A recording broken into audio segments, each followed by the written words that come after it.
வணக்கம். மதிமுகம் செய்திகள். இன்றைய முக்கிய நிகழ்வுகளை பார்ப்பதற்கு முன்பாக தலைப்பு செய்திகளை பார்க்கலாம். நிதி நிறுவன மோசடியில் ஈடுபடுவோருக்கு கடும் தண்டனை, முதலமைச்சர் மு.க.ஸ்டாலின் ஆலோசனை. இந்தியாவை பாராட்டும் தலைவர் முதலமைச்சர் மு.க.ஸ்டாலின், அமைச்சர் ஆர். காந்தி புகழாரம்.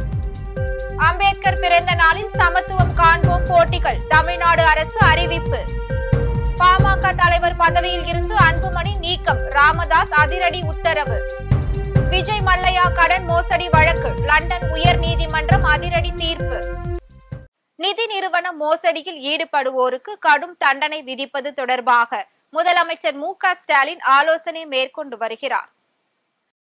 சென்னை தலைமை செயலகத்தில் முதலமைச்சர் மு.க.ஸ்டாலின் தலைமையிலான ஆலோசனை கூட்டம் நடைபெற்று வருகிறது.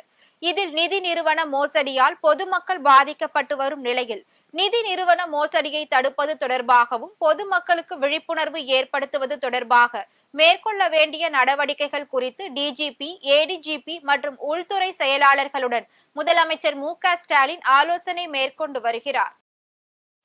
மாநிலத்திற்காக போராடி இந்தியாவை பாராட்டும் தலைவர் தமிழக முதலமைச்சர் என அமைச்சர் ஆர். காந்தி புகழாரம் சூட்டினார்.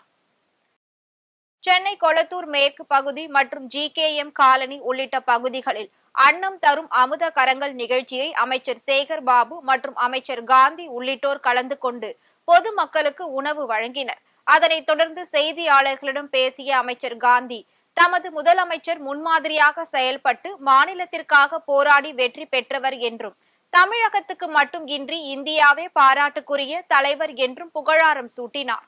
தொடர்ந்து பேசிய அவர், பொதுமக்களுக்காக தமிழக வெற்றி கழக தலைவர் விஜய் என்ன செய்துள்ளார் என்று கடுமையாக விமர்சனம் செய்தார். அம்பேத்கர் பிறந்த நாளில் சமத்துவம் காண்போம் போட்டிகள் நடத்தப்படும் என்று தமிழ்நாடு அரசு அறிவித்துள்ளது. வடக்கே உதித்த சமத்துவ சூரியன், பலர் வாழ்வில் கிழக்காய் இருந்த பகலவன், அரசியலமைப்பு சட்டத்தை வகுத்து தந்த அண்ணல் அம்பேத்கரின் பிறந்த நாள் சமத்துவ நாளாக கொண்டாடப்படும் என்று தமிழ்நாடு சட்டசபையில் முதலமைச்சர் மு.க.ஸ்டாலின் அறிவித்திருந்தார். அதன்படி ஏப்ரல் 14ஆம் தேதி சமத்துவம் காண்போம் போட்டிகள் நடத்தப்படும் என்று தமிழ்நாடு அரசு அறிவித்துள்ளது. இது தொடர்பாக அரசு வெளியிட்டுள்ள அறிக்கையில், சமத்துவம் காண்போம் என்ற தலைப்பில் பொதுமக்கள் மற்றும் மாணவர்கள் பங்கு பெறும் வகையில் சமூக ஊடகங்களில் ஏப்ரல் 10ஆம் தேதி முதல் 30ஆம் தேதி வரை போட்டிகள் நடத்தப்படும் என்று தெரிவிக்கப்பட்டுள்ளது. இப்போட்டிகளில் வெற்றி பெறும் வெற்றியாளர்களுக்கு தமிழ் வளர்ச்சி மற்றும் செய்தித்துறை அமைச்சர் சாமிநாதன் பாராட்டு சான்றிதழ்கள் மற்றும் பதக்கங்களை வழங்கி சிறப்பிக்க உள்ளார் என்பது குறிப்பிடத்தக்கது. மகாவீரர் பிறந்த நாளில் தமிழக முதலமைச்சர் மு.க.ஸ்டாலின் வாழ்த்து தெரிவித்துள்ளார். இது தொடர்பாக முதலமைச்சர் மு.க.ஸ்டாலின் வெளியிட்டுள்ள வாழ்த்து செய்தியில், சமண சமயத்தின் 24வது மற்றும் இறுதி தீர்த்தங்கரரான வர்த்தமான மகாவீரர் பிறந்த நாளில் அவர்களுடைய கொள்கைகளை பின்பற்றி தமிழ்நாட்டில் வாழ்ந்து வரும் சமண சமய மக்கள் அனைவருக்கும் வாழ்த்துக்கள் என்று குறிப்பிட்டுள்ளார். உயிர்களிடத்து அன்பு செலுத்தி இல்லாதவர்களுக்கு உதவிகள் செய்து வாழ வேண்டும் என்னும் மகாவீரரின் போதனைகளை நெஞ்சில் நிறுத்தி மகாவீரர் ஜெயந்தியினை கொண்டாடுவோம் என்று தெரிவித்துள்ளார். பாட்டாளி மக்கள் கட்சியின் தலைவர் பொறுப்பை நானே எடுத்துக் கொள்கிறேன் என்று அக்கட்சியின் நிறுவனர் ராமதாஸ் அறிவித்துள்ளார். பாட்டாளி மக்கள் கட்சியின் தலைவராக அன்புமணி ராமதாஸ் செயல்பட்டு வந்த நிலையில் இனி நானே தலைவராக செயல்படுவேன் என பாமக நிறுவனர் ராமதாஸ் அறிவித்துள்ளார். இது குறித்து செய்தியாளர்களிடம் பேசிய அவர், 2026ஆம் ஆண்டு சட்டமன்ற தேர்தலை முன்னிட்டு இளைஞர்களை வழிநடத்த இந்த முடிவை எடுத்துள்ளதாகவும் பாட்டாளி மக்கள் கட்சியின் செயல் தலைவராக அன்புமணி ராமதாஸ் செயல்படுவார் என்றும் தெரிவித்துள்ளார். ஒன்றிய அமைச்சர் அமித்ஷாவிற்கு எதிராக கருப்பு கொடி ஏந்தி கண்டன ஆர்ப்பாட்டம் நடத்தப்படும் என்று செல்வ பெருந்தகை தெரிவித்துள்ளார். ஒன்றிய உள்துறை அமைச்சர் அமித்ஷாவின் வருகையை ஒட்டி சென்னையில் நாளை கருப்பு கொடி ஏந்தி கண்டன ஆர்ப்பாட்டம் நடத்தப்படும் என்று காங்கிரஸ் கமிட்டி தலைவர் செல்வ பெருந்தகை தெரிவித்துள்ளார். இது தொடர்பாக அவர் வெளியிட்டுள்ள அறிக்கையில், புரட்சியாளர் பாபா சாஹேப் அம்பேத்கரை இழிவாக பேசியதை கண்டித்தும் தமிழ்நாட்டிற்கு நிதி ஒதுக்குவதில் பாரபட்சம் காட்டும் ஒன்றிய அரசை கண்டிக்கும் விதமாக தமிழ்நாடு காங்கிரஸ் சார்பில் கண்டன ஆர்ப்பாட்டம் நடத்தப்படும் என்று குறிப்பிட்டுள்ளார். விஜய் மல்லையா தொடர்பான வழக்கில் லண்டன் உயர் நீதிமன்றம் அதிரடி தீர்ப்பளித்துள்ளது. இந்தியாவில் உள்ள 17க்கும் மேற்பட்ட வங்கிகளில் தொழிலதிபர் விஜய் மல்லையா 9,000 கோடிக்கு மேலாக கடன் பெற்று திருப்பி செலுத்தாமல் இங்கிலாந்திற்கு தப்பி சென்றிருந்தார். கடந்த 2017ஆம் ஆண்டு அந்த தீர்ப்பை லண்டன் திவால் மற்றும் கம்பெனி கோர்ட்டில் இந்திய வங்கிகள் தாக்கல் செய்தனர். இந்நிலையில் விஜய் மல்லையா திவால் ஆனவர் என்ற உத்தரவை லண்டன் உயர்நீதிமன்றம் உறுதி செய்து அவரது மனுக்களை தள்ளுபடி செய்தது. புற்றுநோய் சிகிச்சைக்கான அதிநவீன இயந்திரத்தை கோவை GKNM மருத்துவமனை அறிமுகம் செய்துள்ளது. புற்றுநோயால் பாதிக்கப்பட்டவர்களுக்கு சிகிச்சை அளிப்பதில் ஒரு புதிய சகாப்தத்தை உருவாக்கும் வகையில் அதிநவீன இயந்திரத்தை கோவை GKNM மருத்துவமனை அறிமுகம் செய்துள்ளது. இந்த ஐடென்டிஃபை தொழில்நுட்பத்திலான இயந்திரத்தை கோவை மாவட்ட ஆட்சியர் பவன்குமார் கிரியப்பனவர் மற்றும் GKNM மருத்துவமனையின் தலைமை நிர்வாக அதிகாரி மருத்துவர் ரகுபதி வேலுசாமி ஆகியோர் திறந்து வைத்தனர். இது குறித்து மருத்துவர்கள் தெரிவித்ததாவது, இது பாதுகாப்பான, மிகவும் துல்லியமான மற்றும் வசதியான சிகிச்சைகளை வழங்கும் என்றும் சுற்றியுள்ள ஆரோக்கியமான திசுக்களுக்கு சேதம் ஏற்படுவதை குறைக்கும் என்றும் தெரிவித்துள்ளார்.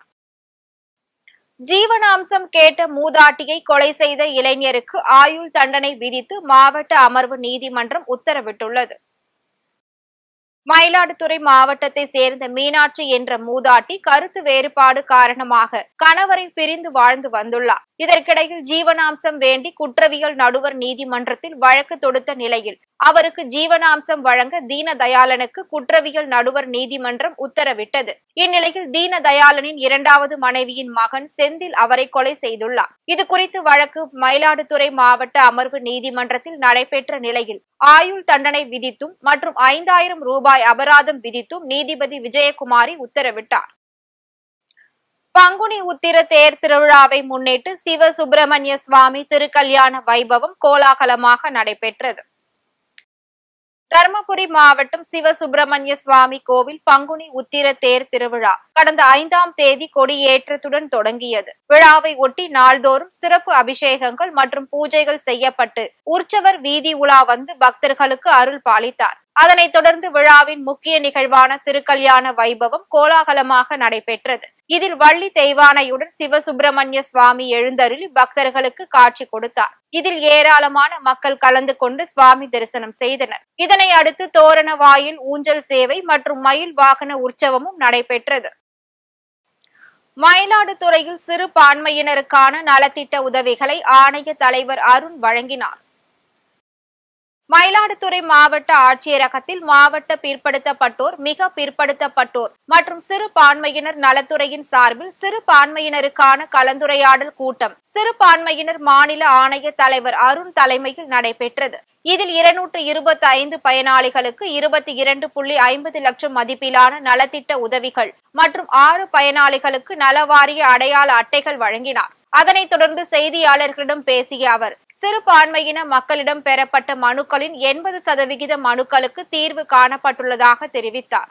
இதுவரைக்கும் 15 மாவட்டங்களை சந்தித்து இது 16வது மாவட்டமாக நாங்கள் சந்தித்து சிறுபான்மை மக்களுக்கு இருக்கக்கூடிய பாதுகாப்புகள், உரிமைகள், அவர்கள் கொடுக்கப்படுகிற நலத்திட்டங்களில் சென்று சேர்ந்தனவா, சேரவில்லை என்று சொன்னால் எது தடங்களாக இருந்தது, யார் கிடப்பில் போடப்பட்டது என்பதை கண்டறிந்து பல இடங்களில், பல மாவட்டங்களில் மாவட்ட ஆட்சியாளர்களுடைய துணையோடும் அரசு அதிகாரிகளுடைய துணையோடும் ஒவ்வொரு இடத்திலும் நாங்கள் பெற்ற கோரிக்கையில் அந்தந்த இடங்களிலேயே ஒரு 100 கோரிக்கை மனுக்கள் வந்தால் அதில் 80% அங்கேயே அதை நாங்கள் தீர்வு கண்டிருக்கிறோம். இதுவரைக்கும் அந்த 689 கோரிக்கை மனுக்களில் 513 கோரிக்கை மனுக்களுக்கு தீர்வு கண்டு ஆங்காங்கே நம்ம சிறுபான்மை மக்களுக்கு ஒரே பாதுகாப்பாகவும் சிறுபான்மை மக்களுக்கு உரிமைகளையும் பாதுகாப்பை வழங்கி அவர்கள் நலத்திட்டத்தை வழங்கி கொண்டிருக்கக்கூடிய தமிழ்நாடு முதலமைச்சர் அவர்கள் சிறுபான்மை மக்களுக்கு ஒரே பாதுகாப்பாக இருக்கிறார் என்பதை மாண்புமிகு தமிழ்நாடு முதலமைச்சர் அவர்கள் நிரூபித்துக் கொண்டு வருகிறார்கள். அந்த நிரூபித்தனுடைய இன்னொரு முகமாகத்தான் இந்த உச்சநீதிமன்றத்தினுடைய தீர்ப்பு அமைந்திருக்கிறது. மத்திய மாநில அரசுகள் கொண்டு வரும் திட்டங்களால் பொதுமக்கள் பயன்பெற வேண்டும் என மாவட்ட ஆட்சியர் சந்திரகலா அறிவுரை வழங்கினார். ராணிப்பேட்டை மாவட்டம் வாழைப்பந்தல் கிராமத்தில் வருவாய் மற்றும் பேரிடர் மேலாண்மை துறை சார்பில் சிறப்பு மக்கள் தொடர்பு திட்ட முகாம் மாவட்ட ஆட்சியர் சந்திரகலா தலைமையில் நடைபெற்றது. இந்த சிறப்பு திட்ட முகாமில் இலவச வீட்டுமனை, பட்டா, குடும்ப அட்டை, கல்வி உதவித்தொகை, இயற்கை மரணம் உதவித்தொகை என 747 பயனாளிகளுக்கு 3,04,00,000 மதிப்பிலான நலத்திட்ட உதவிகளை ஆட்சியர் வழங்கினார். அதனைத் தொடர்ந்து மாற்றுத்திறனாளிகள் துறை, வேளாண்மை துறை மற்றும் ஒருங்கிணைந்த குழந்தை வளர்ச்சித்துறை உள்ளிட்ட துறையின் கீழ் மத்திய அரசு, மாநில அரசு திட்டங்கள் குறித்து பொது மக்களுக்கு எடுத்துரைத்தார். நீங்க அப்ளை